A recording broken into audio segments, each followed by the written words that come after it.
Hello বন্ধুরা, যুগে যুগে আমাদের এই পৃথিবীতে অনেক জিনিয়াস মানুষের আবির্ভাব হয়েছে, কিন্তু এদের মধ্যে এমন অনেক মানুষ ছিল যারা খুব কম বয়সে এতটাই মানুষের মন জয় করে নিয়েছিলেন যে তাদের মৃত্যুর কয়েক বছর পরও সেই সব ব্যক্তিকে স্মরণাক্ষরে মানুষ মনে রেখেছেন। এরকম এক মহান সাক্ষী ছিলেন দি ব্রুস লি, যাকে গোটা দুনিয়ার বেস্ট মার্শাল আর্টিস্ট বলে মনে করা হতো। তার ফাইটিং গতি এতটাই ছিল যে মুভি শুটিংয়ের সময় তার অ্যাকশন সিনগুলির গতি 24/সেকেন্ড স্লো মোশন করে দেওয়া হতো, না হলে তা মানুষের চোখে ধরাই পড়তো না। ব্রুস লির পড়াশোনাতে বা স্কুল কলেজে মন বসত না, তবে তার লাইব্রেরিতে 2000-এরও বেশি বই ছিল। পৃথিবীর অনেক মানুষ তাকে দি গ্রেট ফিলোসফার বলে মনে করে। এছাড়াও তিনি অনেক ভালো ছবি আঁকতে পারতেন। সাধারণ মার্শাল আর্টিস্টরা যেখানে 35 থেকে 75 কেজি পাঞ্চিং ব্যাগ ব্যবহার করে, সেখানে ব্রুস লি 150 কেজি পাঞ্চিং ব্যাগ ব্যবহার করতেন, কারণ কম ওজনের পাঞ্চিং ব্যাগ তার কিক আর পাঞ্চকে সহ্য করতে পারত না। তো অবশেষে তার মৃত্যুর পর তাকে ঘিরে অনেক রহস্য এখনও লুকিয়ে রয়েছে। তার আসল কাহিনী কেন আমাদের থেকে লুকিয়ে রাখা হয়েছে, আজ আমরা সেই রহস্যের উদ্ঘাটন করতে চলেছি, যা এর আগে না আপনি কোনোদিন শুনেছেন নাকি পড়েছেন। তার ট্যালেন্ট এবং স্কিল সম্পর্কে জানলে আপনার গায়ের লোম খাড়া হয়ে যেতে পারে, তাই ভিডিওটি সম্পূর্ণ দেখার অনুরোধ রইল। ব্রুস লির জন্ম 27 নভেম্বর 1940 সালে আমেরিকার স্যান ফ্রান্সিসকোর এক চীনা পরিবারে। ব্রুস লির মা ছিলেন একজন জার্মান, তাই তাকে হাফ জার্মানও বলা হতো। ব্রুস লির পিতা ছিলেন লি হুইচুন, যিনি পেশায় ছিলেন একজন অপেরা আর্টিস্ট এবং একজন ফিল্ম আর্টিস্ট, আর ওনার মাতা ছিলেন গ্রেসু, যিনি একজন হাউসওয়াইফ ছিলেন। ব্রুস লিকে নিয়ে তার মোট 4 ভাই বোন ছিল। কোনো কারণবশত ব্রুস লির পরিবারকে আমেরিকা ছেড়ে হংকংয়ে আসতে হয়েছিল। ব্রুস লির পিতা যেহেতু একজন ফিল্ম আর্টিস্ট ছিলেন, তাই ওনার অনেক পরিচিতি ছিল সিনেমা জগতে।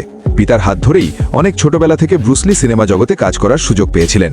অনেক কম বয়সের মধ্যেই একের পর এক ব্রুস লি 20টি সিনেমায় কাজ করে ফেলে। ব্রুস লি যখন ছোট, তিনি শারীরিক দিক থেকে অনেক দুর্বল ছিল। তারা হংকংয়ের এমন জায়গায় বাস করত যেখানে আশেপাশের বাচ্চারা ব্রুস লিকে মারধর করত। এই কারণে ব্রুস লির পিতা তাকে মার্শাল আর্ট এবং সেলফ ডিফেন্স ট্রেনিংয়ে ভর্তি করে দেয়। আর তারপর থেকে সে এতটাই পারদর্শী হয়ে যায় যে গলি মহল্লার বাচ্চারা তার কাছে আসতে ভয় পেত। 13 বছর বয়স থেকেই ব্রুস লি ইফম্যান এবং উইং চুইংয়ের ট্রেনিং নিতে শুরু করে। ইফম্যানকে ব্রুস লি তার আসল গুরু মনে করত। এছাড়াও ভারতীয় গামা পলোয়ান থেকে ব্রুস লি অনেক প্রভাবিত ছিল। যখন ব্রুস লি মার্শাল আর্টে পুরোপুরি পারদর্শী হয়ে যায়, আশেপাশের ছেলেদের একদম সোজা করে দিয়েছিল, আর এর জন্য ব্রুস লির পিতাকে অনেক অভিযোগ শুনতে হতো। একবার পুলিশও ব্রুস লির বাড়িতে অভিযোগ নিয়ে এসেছিল।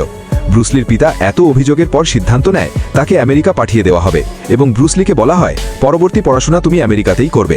এরপর ব্রুস লি পিতার কথা মতো আমেরিকা এসে ইউনিভার্সিটি অফ ওয়াশিংটনে ভর্তি হয়। তার পড়াশোনাতে মন বসত না, তাই সে কলেজের অন্য ছাত্রদের মার্শাল আর্টের ট্রেনিং দিতে শুরু করে এবং ওখান থেকে টাকা উপার্জন করতে থাকে। এমন সময় তার পরিচয় হয় লিন্ডা এমব্রে নামের একটি মেয়ের সাথে। প্রথম দেখাতেই দুজনের প্রেমে পড়ে যায়। লিন্ডা এবং ব্রুস লি 1964 সালে বিয়ে করে ফেলে এবং তারা 2 সন্তানের জন্ম দেয়। মেয়ের নাম সেনলি আর তার ছেলের নাম ব্র্যান্ডলি দেওয়া হয়। ধীরে ধীরে ব্রুস লি মার্শাল আর্টে নিজের পরিচয় স্থাপন করতে শুরু করে। ওনার সম্পর্কে জানা যায় তিনি নানচাকুর দ্বারা 725 কেজি শক্তি তৈরি করতে পারতেন, যা যে কাউকে হামেশায় ঘায়েল করে মৃত্যু ডেকে আনতে পারে। তবে এই মহান ব্যক্তির জলে ভয় লাগত, তাই তিনি কোনোদিনও সুইমিং শেখেননি। আপনি জানলে হয়তো অবাক হবেন, ব্রুস লির একটিমাত্র পাঞ্চ 148 কেজি ফোর্স তৈরি করত। উদাহরণস্বরূপ যদি বলা হয়, তবে 48 কিলোমিটার গতিতে একটি গাড়ি যদি কোনো মানুষকে ধাক্কা মারে আর অন্যদিকে ব্রুস লি যদি একবার পাঞ্চ করে, সেই ক্ষেত্রে ব্রুস লির পাঞ্চ ওই ব্যক্তিকে বেশি আঘাত করবে। ব্রুস লির হাতে এতটাই জোর ছিল যে সে যদি 3 ইঞ্চি দূর থেকে কাউকে আঘাত করে, তবে সেই ব্যক্তি 9 থেকে 10 ফিট দূরে গিয়ে পড়বে। আর ব্রুস লির ফুল পাওয়ারে যে কোনো ব্যক্তি 20 মিটার দূরত্বে গিয়ে পড়বে। তিনি এমন ক্ষমতা রাখতেন, একজন 5 ফুট 8 ইঞ্চি উচ্চতা এবং 60 থেকে 62 কেজি ওজনের মানুষের কাছে এত শক্তি কোথা থেকে এলো? এই প্রশ্ন হয়তো আপনার মাথায় ঘুরছে। এই ভাবনা চিরকাল মানুষকে অবাক করে এসেছে।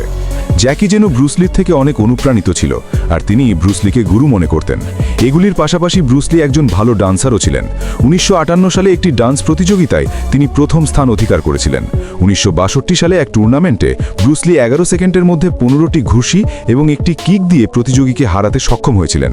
তিনি একদিনে 5000 ঘুষির প্র্যাকটিস করতেন এবং 2 আঙুলের মাধ্যমে একবারে 1000 পুশ আপ দিয়ে থাকতেন। 2 আঙুলের পুশ আপ দেখতে দূর দূরান্ত পথ অতিক্রম করে মানুষেরা দেখতে আসত। এই পর্যন্ত মার্শাল আর্টের দুনিয়াতে তার একটি বড় পরিচয় তৈরি হয়, কিন্তু হলিউড সিনেমা জগতে বড় পরিচয় তৈরি করা এখনও বাকি ছিল। 1964 সালে তিনি একটি টিভি সিরিজে কাজ করেন যার নাম ছিল দ্য গ্রিন হর্নেট। সেই সময় এটি খুবই জনপ্রিয় হয়েছিল, কিন্তু হলিউড জগতে তার আসল পদার্পণ 1969 সালে। কিছু সিনেমাতে কাজ করে মানুষের মধ্যে ব্রুসটি ছড়িয়ে পড়ে এবং 1972 সালে তার cinema the way of the drag লাগানোর জন্য তিনি রাতারাতি হলিউড জগতে এক সুপার হিরোতে পরিণত হয়। এরপর ধীরে ধীরে সে রূপান্তরিত হয় একজন কোরিওগ্রাফার, রাইটার এবং ডিরেক্টর হিসেবে। এই পর্যন্ত তার ভালো সময় চলছিল। এরপর 10ই মে 1973 সালে তিনি যখন তার প্রথম সিনেমা এন্টার দি ড্রাগনের শুটিং করছিলেন, হঠাৎ তিনি অসুস্থ হয়ে পড়েন। তাকে হংকংয়ের ব্যাপটিস্ট হসপিটালে নিয়ে যাওয়া হয় এবং ওখান থেকে জানানো হয় ব্রুসলির একটি রোগ আছে যার নাম সেরিব্রেল এজেমা। কিছুদিন পর ওই রোগ থেকে সুস্থ হয়ে ব্রুসলি বাড়ি ফিরে আসেন এবং আবারও তার কাজ শুরু করেন। এরপর তিনি যখন পরবর্তী সিনেমা গেম অফ ডেথের প্ল্যানিং করছিলেন, তখন ওই সিনেমার জন্য জেমস বন্ডের পরিচিত মুখ জর্জ লেজেন্ডারির সাথে ব্রুসলির একটি মিটিং ফিক্সড হয়। কিন্তু 20 জুলাই 1973 সালে আচমকাময় ওনার শরীরে বেদনা শুরু হয়।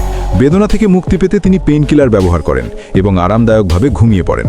কিন্তু কে জানতো যে এটাই তার শেষ ঘুম ছিল, সে আর কোনোদিনও উঠবে না। ব্রুসলিকে তৎক্ষণাৎ কুইন এলিজাবেথ হসপিটালে নিয়ে যাওয়া হয়। সেখানে ওনাকে মৃত ঘোষণা করা হয়। তদন্ত করে জানা যায় ওনার মৃত্যু এক প্রকার অ্যালার্জি রিয়াকশনের কারণে হয়েছে। আসলে ব্রুসলি হাশিশ নামের এক প্রকার ড্রাগস নিতেন, যা তখনকার সময় লিগ্যাল ছিল। যেহেতু ওই সময় তিনি পেইনকিলার ব্যবহার করেছিলেন, তাই কিছু ডক্টর মনে করেন পেইনকিলার এবং ড্রাগসের রিয়াকশনের কারণে ব্রুসলির মৃত্যু হয়েছে। এছাড়াও তার মৃত্যুর বেশ কয়েক মাস আগে ব্রুসলি তার বগল থেকে ঘামের গ্রন্থি অপসারণ করার জন্য সার্জারি করিয়েছিলেন। অনেকে মনে করেন এটি মৃত্যুর জন্য দায়ী হতে পারে, কারণ ঘাম আমাদের শরীর থেকে টক্সিন কম্পোনেন্ট বাইরে বের করে দেয়। যদি তা বেরোতে না পারে, তা আমাদের শরীরের জন্য মারাত্মক রূপ নিতে পারে। এরপর হংকং সরকার তার মৃত্যুকে ঘিরে রহস্যের উদ্ঘাটন করতে একটি তদন্ত কমিটি বসায়। তবুও আসল কাহিনী কোনোদিনও উদ্ধার হয়নি। ব্রুসলির স্ত্রী লিন্ডারলি পরবর্তীতে তার সম্পর্কে একটি বই লেখেন, যার নাম দিয়েছিল the man only I knew. বিভিন্ন ম্যাগাজিন পত্রিকা ব্রুসলিকে সেই সময়কার সবচেয়ে প্রভাবশালী একজন মানুষ হিসেবে ঘোষণা করেছিলেন। 2013 সালে আমেরিকা চায়নাটাউনে ব্রুসলির একটি বিশাল মূর্তি স্থাপন করেছিলেন। একটি সাধারণ বালক থেকে তার স্কিল এবং ট্যালেন্টের মাধ্যমে সে পরিণত হয়েছিল the one and only Bruce Lee, the super hitman. ভিডিওটি কেমন লেগেছে আমাদের কমেন্টে জানাতে পারেন। ভালো লাগলে একটি লাইক করতে পারেন। আর আপনি যদি এমনই আনকমন ইন্টারেস্টিং ভিডিও দেখতে পছন্দ করেন, চ্যানেলটি সাবস্ক্রাইব করে রাখতে পারেন। ধন্যবাদ।